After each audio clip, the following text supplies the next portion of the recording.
ৰাজনৈতিক প্ৰেক্ষাপটৰ এটা ডাঙৰ খবৰ কংগ্ৰেছ যে মুছলিম লীগ নহয় হেয়া প্ৰমাণ কৰিবলৈ হিন্দু বিধায়কক দিব লাগে বিৰোধী দলপতি নহলে শেষ হৈ যাব কংগ্ৰেছৰ ধৰ্ম নিৰপেক্ষতা হিন্দু বিধায়কক বিৰোধী দলপতি দিয়াৰ দাবী উত্থাপন কৰিছে এবাৰ এআইডিএফ প্ৰধান তথা বিধায়ক মৌলানা বদৰুদ্দিন আজমলে হিন্দু ভাইক দিব লাগে বিৰোধী দলৰ দলপতি বুলি উল্লেখ কৰিছে তাৰ বিপৰীতে বদৰুদ্দিন আজমলে কৈছে মুছলমান বিধায়কক যদি দলপতি দিয়ে তেনেহলে কংগ্ৰেছ যে মুছলিম লীগ হেয়া প্ৰমাণ হ'ব হেয়া সিল মৰা হ'ব বুলি উল্লেখ কৰিছে বদৰুদ্দিন আজমলে আৰু কি আহ্বান জনাইছে কংগ্ৰেছক এই মুহূৰ্তৰ কি ডাঙৰ ৰাজনৈতিক প্ৰেক্ষাপটৰ খবৰটো আমি জনোৱাৰ চেষ্টা কৰিছো হিন্দু বিধায়কক দিব লাগে বিৰোধী দলপতি এই মন্তব্য কৰিছে এআইডিএফ প্ৰধান বদৰুদ্দিন আজমলে নহলে শেষ হৈ যাব কংগ্ৰেছৰ ধৰ্ম নিৰপেক্ষতা মন কৰিবলগীয়া বিষয়টো হৈছে কংগ্ৰেছৰ 19 গৰাকী বিধায়কৰ এগৰাকী মাত্ৰ হিন্দু বিধায়কক বিৰোধী দলপতি দিয়াৰ পোষকতা কৰিছে বা দাবী কৰিছে মৌলানা বদৰুদ্দিন আজমলে বিধায়কগৰাকীয়ে এই দাবী উত্থাপন কৰিছে হিন্দু ভাইক দিব লাগে বিৰোধী দলৰ দলপতি হিন্দুক দিব লাগে বুলি উল্লেখ কৰিছে একমাত্ৰ কংগ্ৰেছৰ হিন্দু বিধায়ক জয় প্ৰকাশ দাসক দিব লাগে বুলি উল্লেখ কৰিছে মুছলমান বিধায়কক দলপতি দিলে কংগ্ৰেছ যে মুছলিম লীগ হেয়া সিলমোহৰ মৰা হ'ব হেয়া প্ৰমাণ কৰা হ'ব আৰু ৰকিবুল হুছেইনে কংগ্ৰেছক মুছলিম লীগ সজাইছে বা বনাইছে ৰকিবুল হুছেইনৰ বিৰুদ্ধে এতিয়া আক্ৰমণাত্মক হৈ পৰিছে বদৰুদ্দিন আজমলে কৈছে যে কংগ্ৰেছে যি লাভ কৰিছে বিৰোধী দলপতি দিয়াৰ ক্ষমতা বা সেই সুযোগ যি লাভ কৰিছে আৰু এই সুযোগ লাভ কৰোঁতে এবাৰ কংগ্ৰেছে এগৰাকী হিন্দু বিধায়ক আছে কংগ্ৰেছৰ আৰু সেইগৰাকীকে বিৰোধী দলপতিৰ আসনত অধিষ্ঠিত কৰিব লাগে বা বিৰোধী দলপতি হিচাপে নিৰ্বাচিত কৰিব লাগে এই কথা উল্লেখ কৰিছে বদৰুদ্দিন আজমলে যদি কংগ্ৰেছে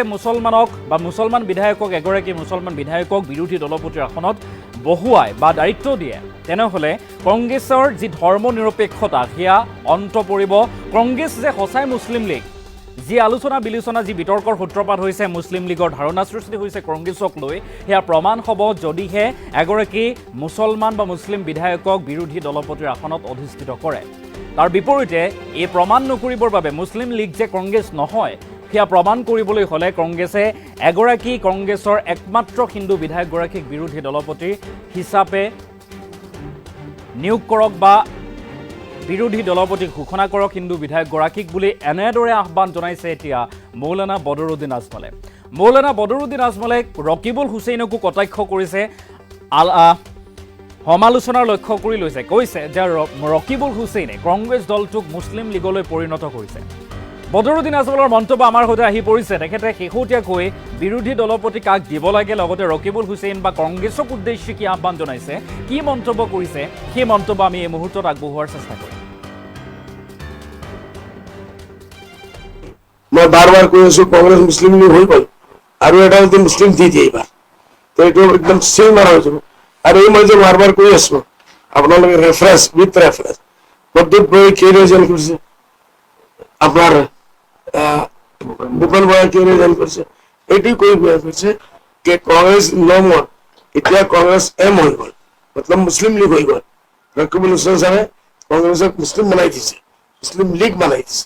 এই দুইজনৰ কাৰণে মই কৈ আছো বাৰ কংগ্ৰেছ এতিয়া সেই কংগ্ৰেছ থকা নাই কংগ্ৰেছৰ এটা ডেমক্ৰেটিক সেকুলাৰ ফেচ আছে এইটো শেষ হৈ গ'ল এতিয়া কংগ্ৰেছৰ আপোনাৰ যে নতুন অপজিশ্যন লিডাৰৰ পিছন দিব কংগ্ৰেছে নিজৰ ভাগৰ পৰা কোনো এজন হিন্দু মানুহক দিব লাগে চাই নতুন হোক পুৰাণ হোক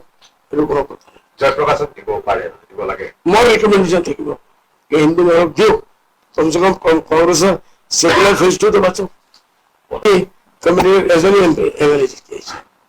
হিন্দু ভাই তাক দিব লাগে এনেই মই বাৰ কৈ আছো কংগ্ৰেছ মুছলিম লীগ হৈ গ'ল আৰু এটা যদি মুছলিম দি দিয়ে এইবাৰ তো এইটো একদম চিল মাৰা হৈ যাব আৰু এই মই যে বাৰ কৈ আছো আপোনালোকে ৰেফাৰেঞ্চ পদ্ধতি বৈ কি ৰিজন কৰিছে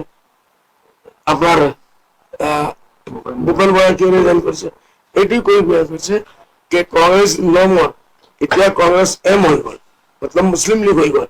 ৰকিবুল হুছেইন চাহে কংগ্ৰেছক মুছলিম বনাই দিছে মুছলিম লীগ বনাই দিছে এই দুইজনৰ কাৰণে মই কৈ আছো বাৰ কংগ্ৰেছ এতিয়া সেই কংগ্ৰেছ থকা নাই কংগ্ৰেছৰ এটা ডেমক্ৰেটিক সেকুলাৰ ফেচ আছে এইটো শেষ হৈ গ'ল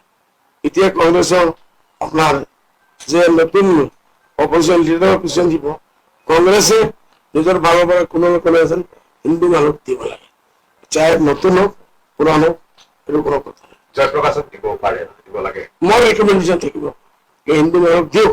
কমচে কম কংগ্ৰেছৰ সেকুলাৰ ফেজটোতো বাচক। কমিটিৰ এজনী এমএলএ জিকি আহিছে হিন্দু ভাই, তাক দিব লাগে। কিন্তু এনেই মই বাৰ বাৰ কৈ আছো কংগ্ৰেছ মুছলিম লীগ হৈ গ'ল, আৰু এটা যদি মুছলিম দি দিয়ে এইবাৰ,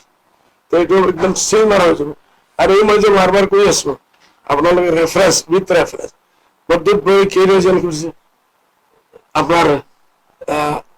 ভূপেন বৰাই কি ৰিজন কৰিছে, এইটোৱে কৈ কৈছে যে কংগ্ৰেছ নমৰ এতিয়া কংগ্ৰেছ এম হৈ গ'ল, মতলব মুছলিম লীগ হৈ গ'ল। ৰকিবুল হুছেইন ছাৰে কংগ্ৰেছক মুছলিম বনাই দিছে, মুছলিম লীগ বনাই দিছে। এই দুইজনৰ কাৰণে মই কৈ আছো বাৰ বাৰ, কংগ্ৰেছ এতিয়া সেই কংগ্ৰেছ থকা নাই, কংগ্ৰেছৰ এটা ডেমক্ৰেটিক সেকুলাৰ ফেচ আছে, এইটো শেষ হৈ গ'ল। এতিয়া কংগ্ৰেছৰ আপোনাৰ যে নতুন অপজিশ্যন লিডাৰ পজিশ্যন দিব, কংগ্ৰেছে নিজৰ ভালৰ পৰা কোনো না কোনো এজন হিন্দু মানুহক দিব লাগে, চাই